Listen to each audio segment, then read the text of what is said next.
Welcome once again to the pre-show, everyone. Oh, again, this weekly fashion show for two, I love. Just the two of us get to enjoy this parade of incredibly dressed people. Yes, I it's don't the know what to say. I best. love it. I love it too. All right.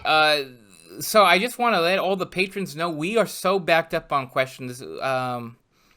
You guys have submitted so many questions. A lot of people have submitted multiple questions. So, this week at least, I'm pulling most of these questions from June, unless you're like a top floor executive in which you get special, obvious, status.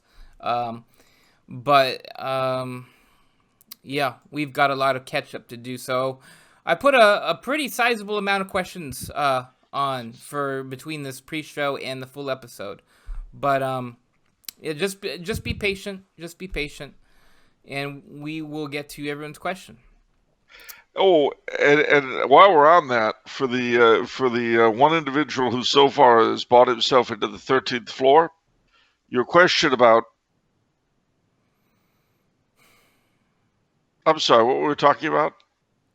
Oh, the fellow who bought himself into the 13th floor, right. The question about, I'm sorry, what were we talking about? The fellow on the denizen of the 13th floor who asked, I'm sorry, what were we talking about? We're talking about you need to get your head checked. That's what we're talking about. For what? Amnesia. That was the Short-term name memory of loss. Amnesia. Wasn't that one of the maids who used to work in the Tumbler House building? Oh, goodness gracious. All right. A couple questions from Patty. All right, Patty.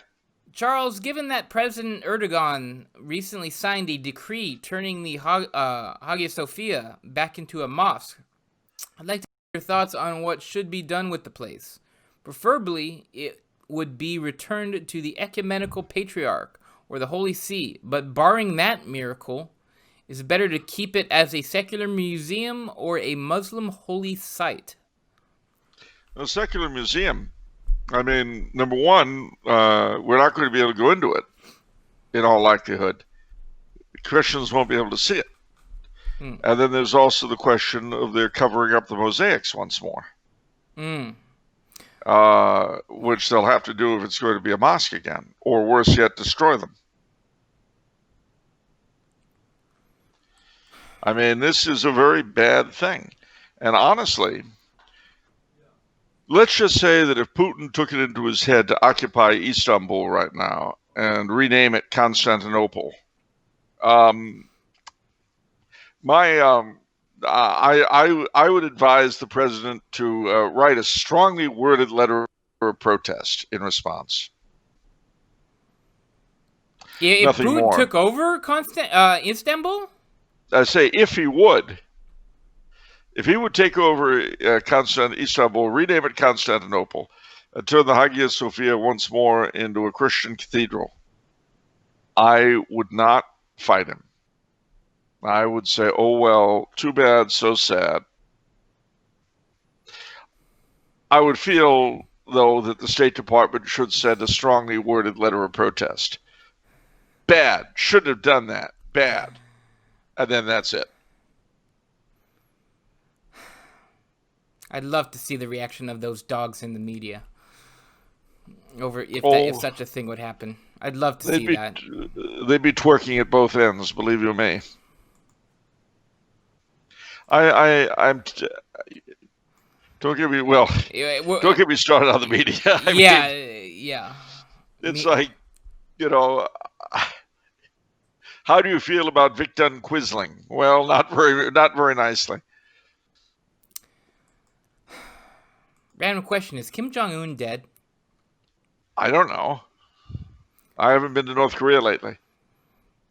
There's questions of whether he was dead a long time ago, and then it went away. But now his sister's doing everything. He allegedly did something earlier this week, but I still don't believe it because I don't know. I don't trust the source. Well, see, this is akin to the Paul is dead controversy of 1960s.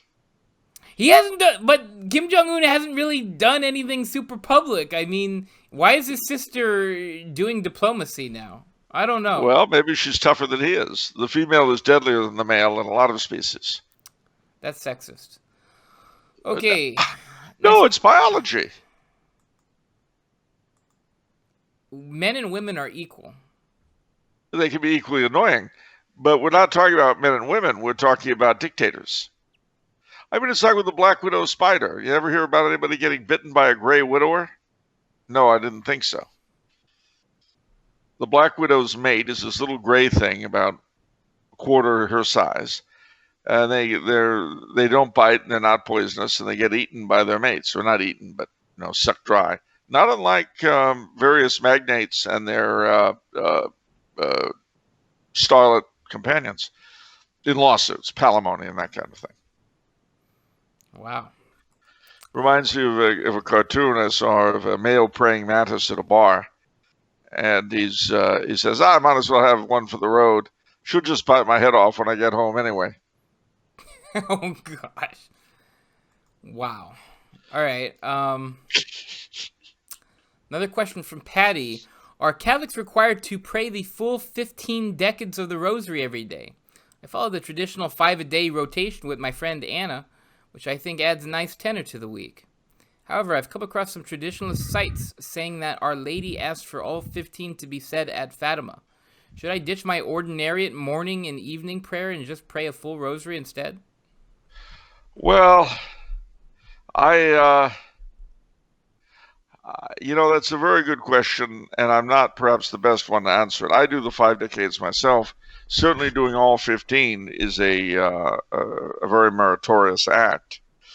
I don't know, though, if I would stop doing morning and evening prayer. You might shoot for doing all of it at once. Well, I don't mean all the prayers at one time, but continuing morning and evening prayers and doing the 15 decades all together. What you might do, though, is break up the decades among the day if you want to go that route. All right. Next question is from Christine. I have enjoyed reading G.K. Chesterton's books, but I have not read any of Hilaire Belloc's. Being a sequential person, I normally start at the first book and work my way up.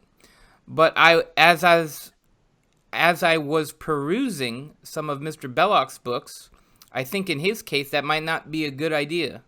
Which of his books do you recommend to a first-time reader? Well, I would say 3. The first would be Europe and the Faith. Okay. The second would be Characters of the Reformation. Good. And the third would be The Servile State.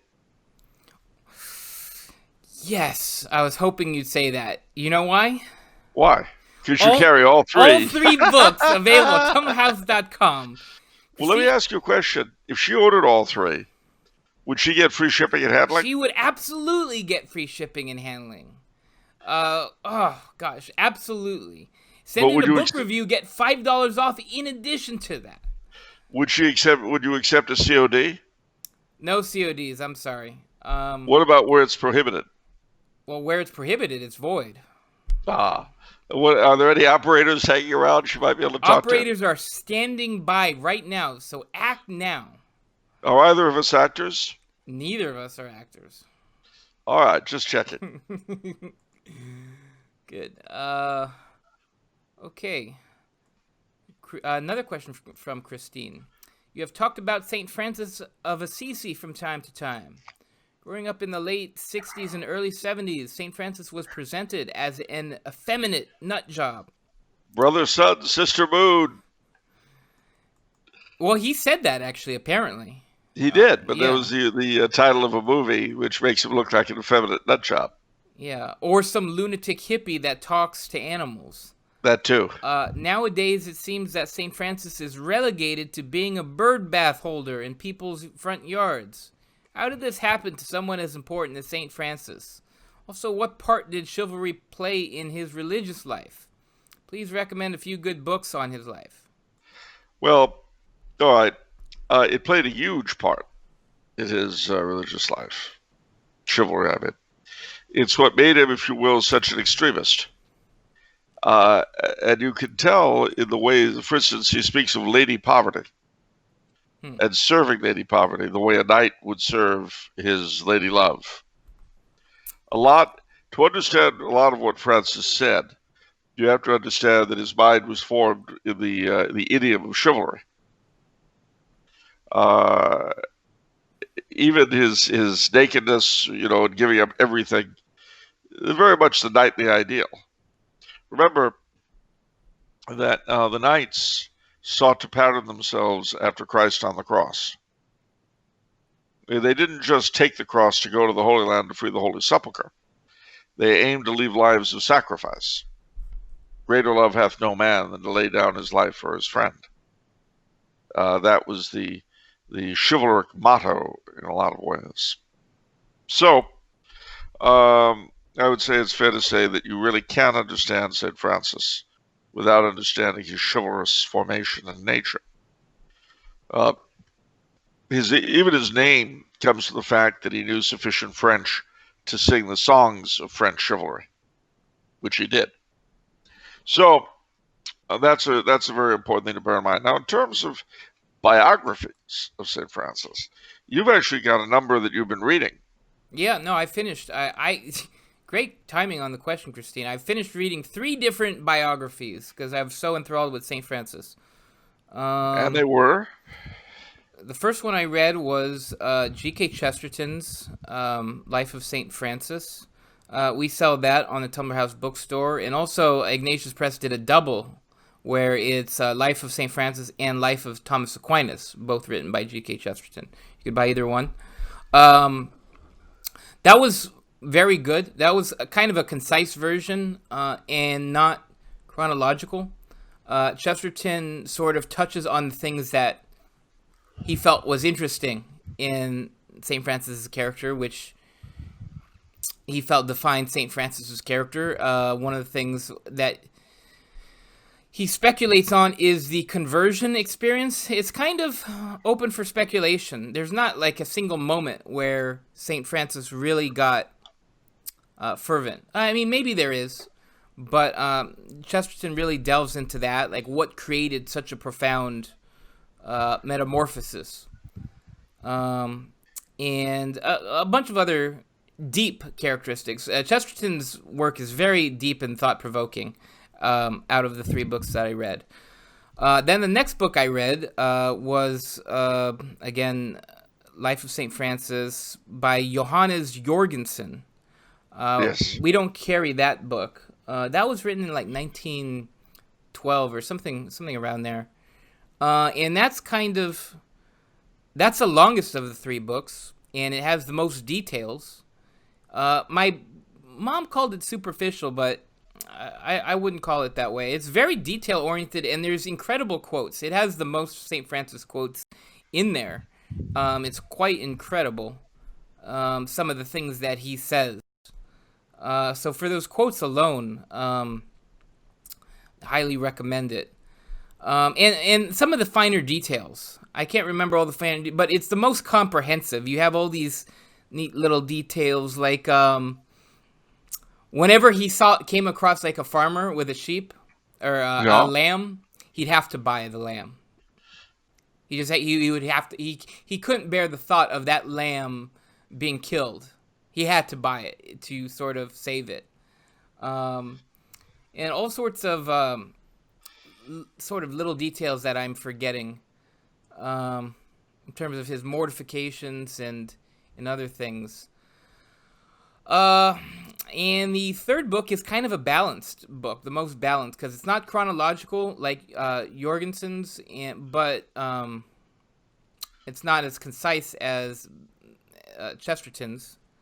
It's by Saint Bonaventure, and that's organized in a thematic way, based on various characteristics of Saint Francis. I think his humility, his charity, his miracles, his poverty, things like that. And honestly, I don't know if I can pick my favorite of the 3 books. They all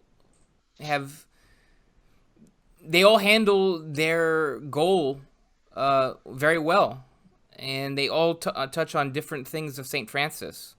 And as epic as he was, there's really a lot to talk about. To be honest, it's not redundant. I'll say this too. I didn't feel it was that redundant reading 3 books on his life, which is saying something. It is, and it's interesting too. I mean, Saint Dominic, who was his friend and rival in a sense, Saint Dominic, his order has stayed pretty much unified from that day to this.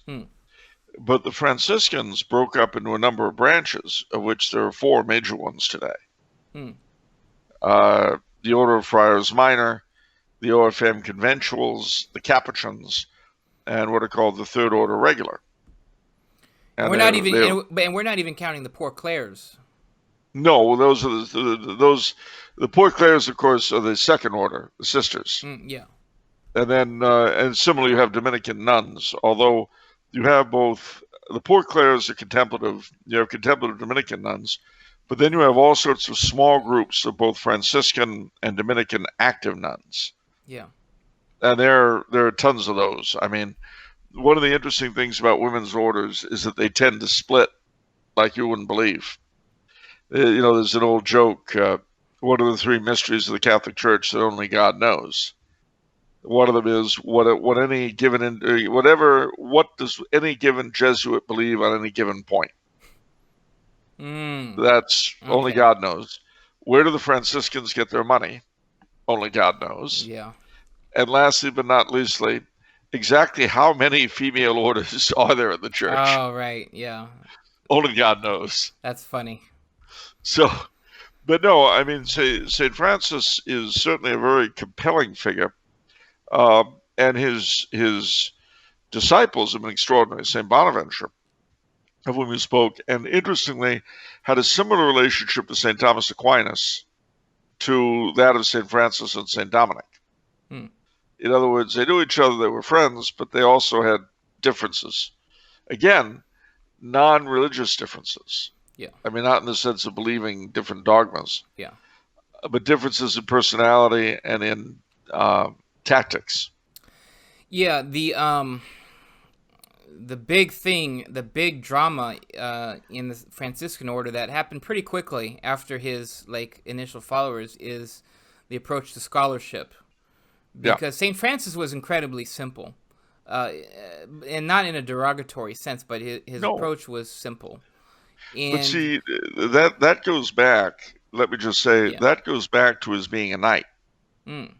Remember that the scholars of the Middle Ages, for the most part, there were exceptions, of whom the best known is probably Abelard, whom we talked about last week. Oh, yeah. He was a nobleman, but that was very rare. Generally, the scholars were drawn from the lower classes, and the noblemen fought. They went to fight. That was what they did. Yeah. And St. Francis was a knight. He was a soldier. And he became a friar, he became a religious, but his approach to it was the simplicity of a soldier of the time. Yeah.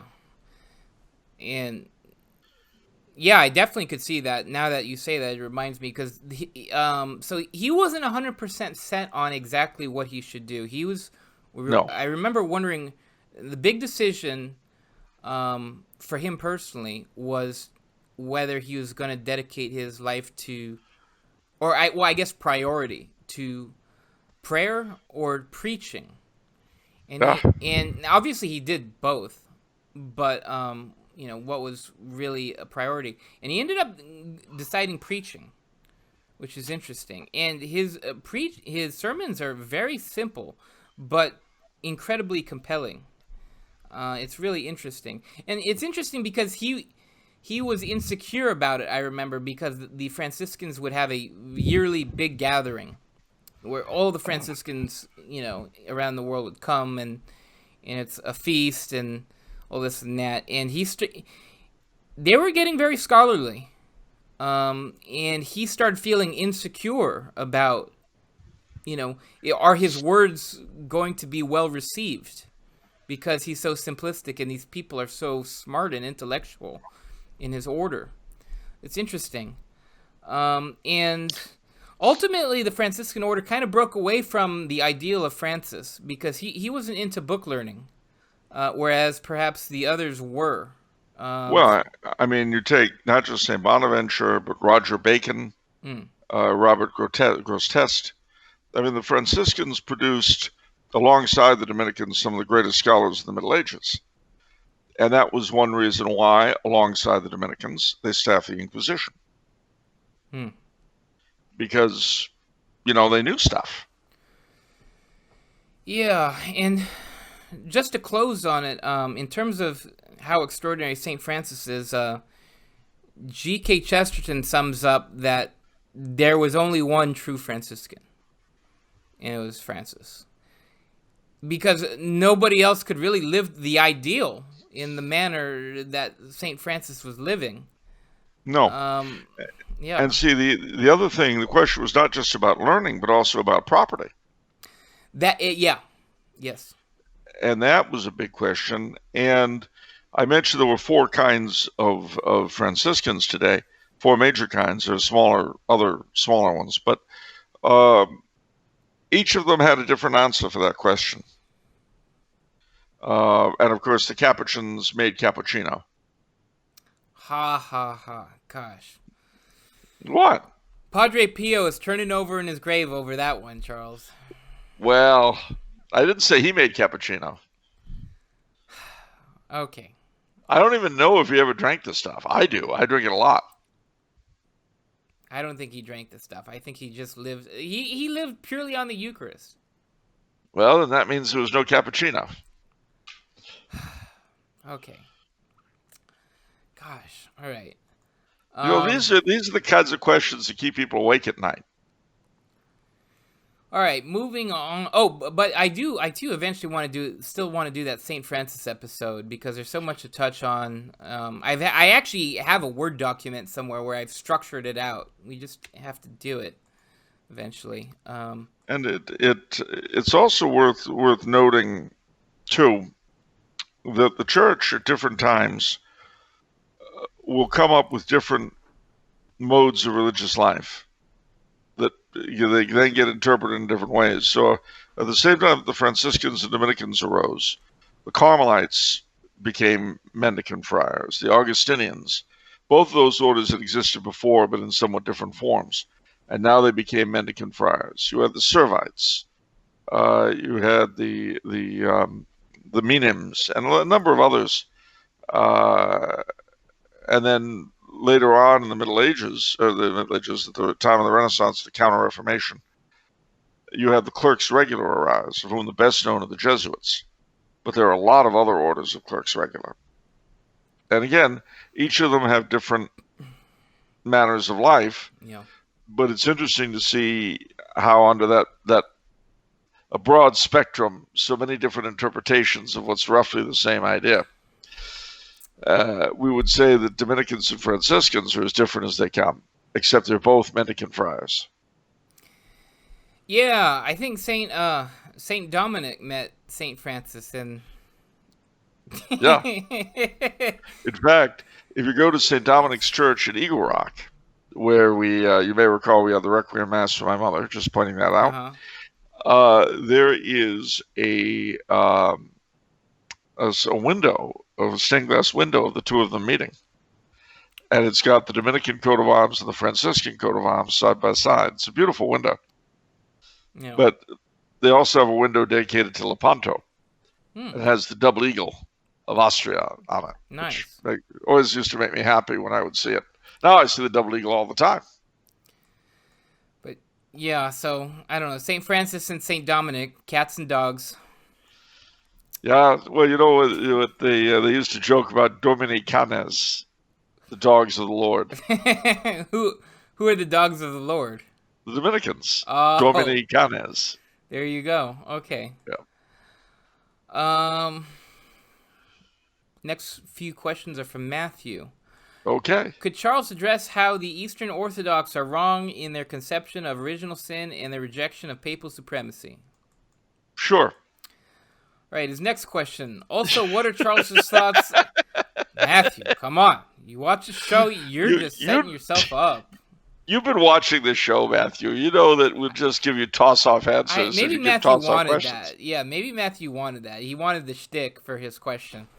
All right. Well, you got the shtick. To be honest with you, I can't tell you how they're wrong with original sin, simply because this is an area where I have yet to find an Orthodox explanation of original sin that really differed from ours. They'll say it does, and they'll emphasize the differences, but then you boil them down, and it's difficult to see in which way they're different. So I really can't help you with that. You'll find, and I don't say this to be cruel to the Orthodox. I have a lot of Orthodox friends, and I'm feeling particularly warm and fuzzy toward them right now over Santa Sophia in Constantinople. But the truth is that as far as the papacy goes, how do I put this? See, one thing is, it's always unfair, not to say wrong, to ascribe any given position to all Orthodox. Because unless it's in the 7 ecumenical councils, you'll find as many interpretations as there are Orthodox hierarchs. So, on the one hand, they'll tell you that they accept the Pope as first among equals, except not since he went into schism in 1054. Except there can't be another ecumenical council unless he presides over it. Except that he's a heretic, and all his orders and so forth are invalid. And so we've got to reordain all Catholic priests that come into the Orthodox Church, and some of us will rebaptize them, except that when we brought them in en masse and forced them in 1836 in Russia and in 1948 in Romania and Ruthenia, they weren't reordained then because they were valid. Catholic orders aren't valid, except that... I'm lost. Well, indeed you are, and so is anybody else. As a very dear Russian Orthodox friend of mine said to me once, "Oh, I don't believe in organized religion. I'm Orthodox." Nice. And, I mean, he was being funny, but it's almost true. And so the one thing I can say is that nasty as they can be toward us Catholics, they're far nastier to each other. The fidgeting on original sin, I'm a little confused. Because where would they pronounce their teachings on original sin? What they would say is that it led to a darkening of the divine life within Adam and Eve. I mean, it goes on and on and No, on. I know, but like, did they have their own council? I don't understand what that's stemming. I mean, is that one of their doctors or? No, it's the thing about a lot of the Orthodox is that they'll manufacture issues that didn't exist. So, for instance, they had no problem with the Immaculate Conception until we defined it. They had no problem with the Assumption until we defined it. That's why the cathedral in Moscow is named after the Assumption of Our Lady. I mean, there is a certain element in Orthodoxy that delights in fighting, especially in distinguishing itself from everybody else. Well, I just don't understand because, so, wouldn't original sin have been defined well before the schism? Yes, of course. I mean, so therefore we would have the same interpretation? I just don't understand. Well, that's because there's nothing to understand. It's like they want to pretend that Orthodoxy and Catholicism were never united. I don't get it. That's pretty much it. But again, you can't even say they, because that's not true of all of them. And there's nothing you can say that's true of all Orthodox, except that they all claim to accept the first 7 councils. Beyond that, and then of course, if you say, well, all right, you say this and such on this point, but this patriarch over here says that, well, he's not really Orthodox. Okay. And don't get me started on the old calendarists versus new calendarists. They just go at it hammer and tongs. See, this is why uniting with the Orthodox in a way that we Catholics would understand is very difficult because they don't look at ecclesiology the same way that we do at all. Well, it's all in Soloviev, Russia and the Universal Church. He goes into this syndrome in great detail.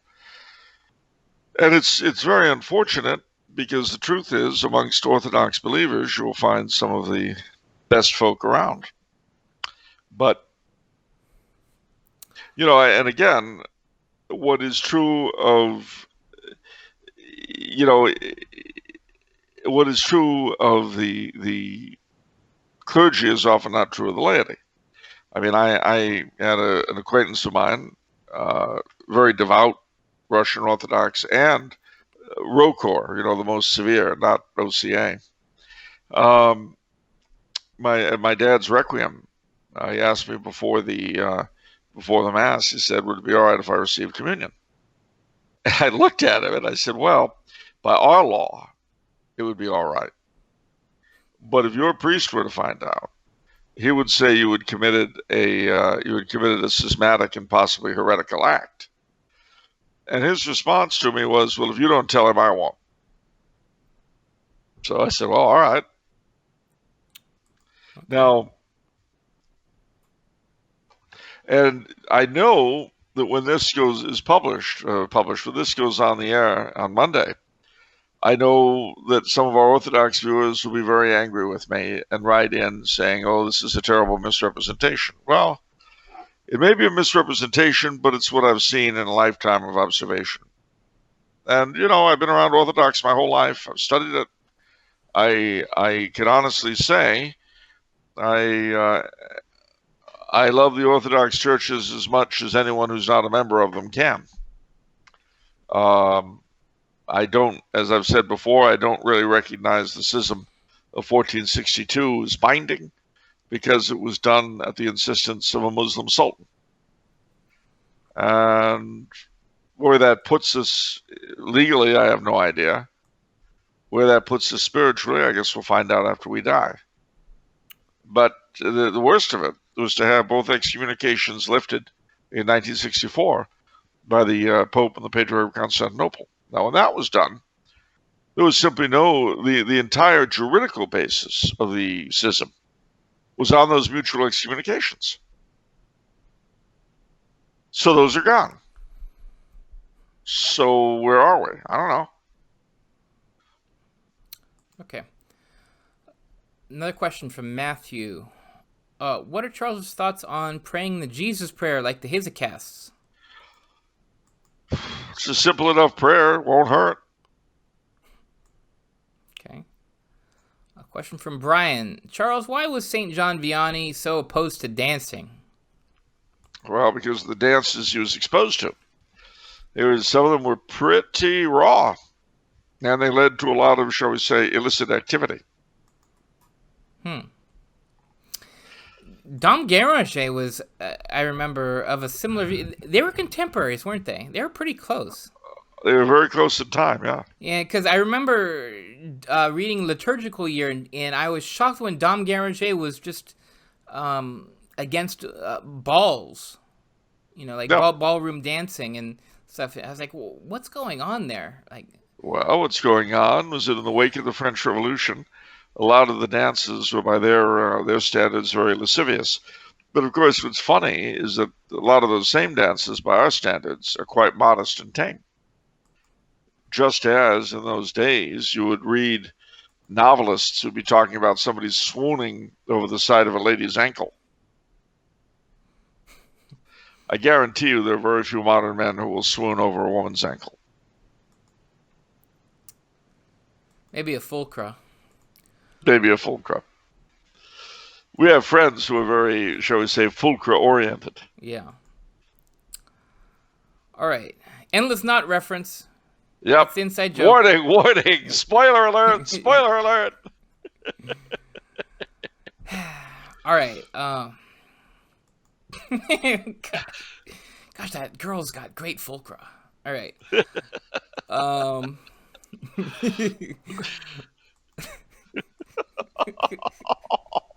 the professor of Fulcratics. All right. Next question from Daniel.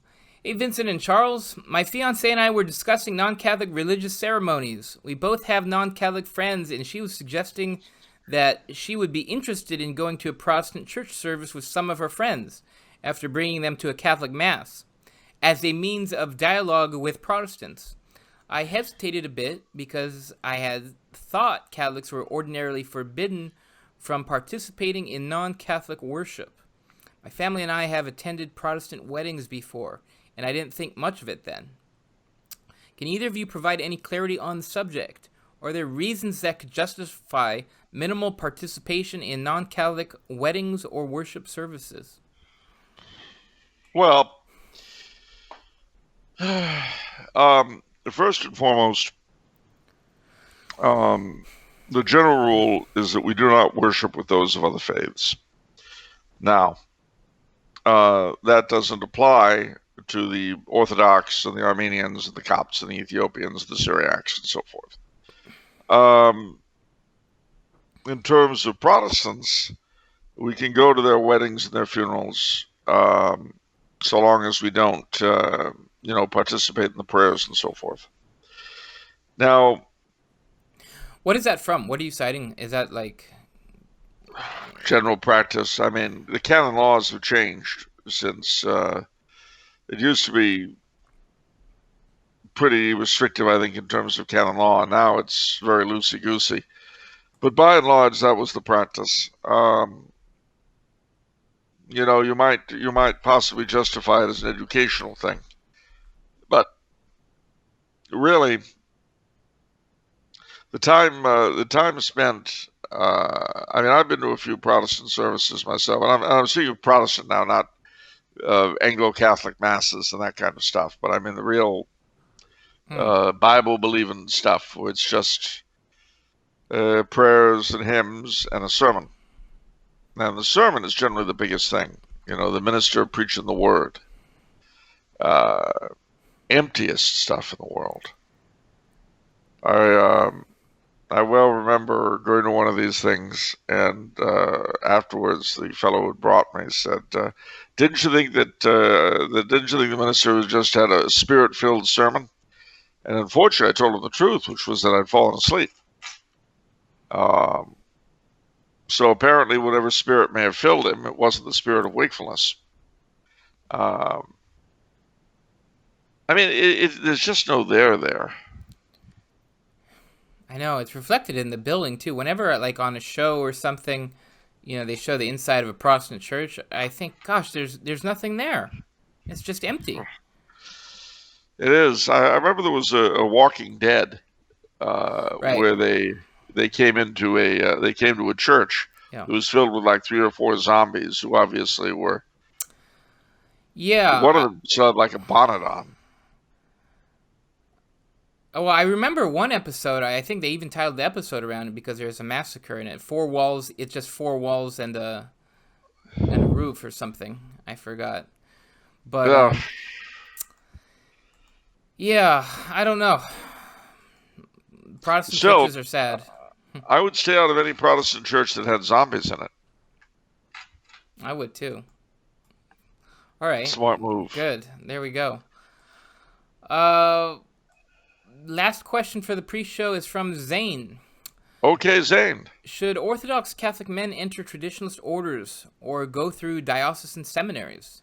Seems to me that a priest will have a greater impact at a local parish rather than an international order, as most mainstream Catholics have never even heard of such groups as the FSSP and Institute of Christ the King. Is it plausible for a diocesan priest to say the Tridentine Mass and embrace all the traditions of the Church? It depends on the diocese. And see, you've got 2 problems. Firstly, if the diocese is screwy, and most of them are, I'm sorry to say, there will be some old hag or other who'll be there to keep, to the best of her ability, to keep Orthodox kids out of the seminary. And straight kids. What's that? And straight kids. Yeah. Either or both. Yeah. Presuming like salmon swimming upstream, presuming that those who make it manage to get ordained, then they're going to be looking over their shoulder for the rest of their career. And how effective they could be when they're continually getting fired and shifted, I don't know. As to whether or not it's a fair question, and I know kids who have gone to diocesan seminaries, and some of them have been managed to do it, and others have not. The thing, of course, that I've always found infuriating, and I find even more so now in the wake of the coronavirus and what's going on with the civil unrest of the country and the church's, shall we say, somewhat flaccid response, is that these people, these bishops and diocesan machines and apparatchiks, are so quick to smack around traditionally minded people, but they lick the feet of anybody with real power. And it sickens me. It absolutely sickens me. You know what, morons out there, those of you with power in certain dioceses, and you know who you are, if you don't have the guts to stand up to your mayor or your governor or whatever, don't presume to lecture people who believe. You've got nothing to say to us. You've got the authority of the apostles. So did Judas. Man, I felt like that this past few months. I'll tell you that. Yep. Okay, that'll do it for the pre-show. I don't want to end on a downer like that. Okay, let's say nice things. So your nephew was a seminarian in LA Archdiocese, or was. That's why I'm saying. Oh. Move along. Nothing to watch here. Oh, really? Oh, really? I could say a lot more too, but I won't. Oh. Oh, indeed. You know, and maybe what these people need is to have their churches burned down. Maybe that's the only thing that'll wake up the sons of the apostles. Maybe, I don't know. You know, we wouldn't have had the Council of Trent if Rome hadn't been sacked in 1527. Kind of woke them up a little bit, you know.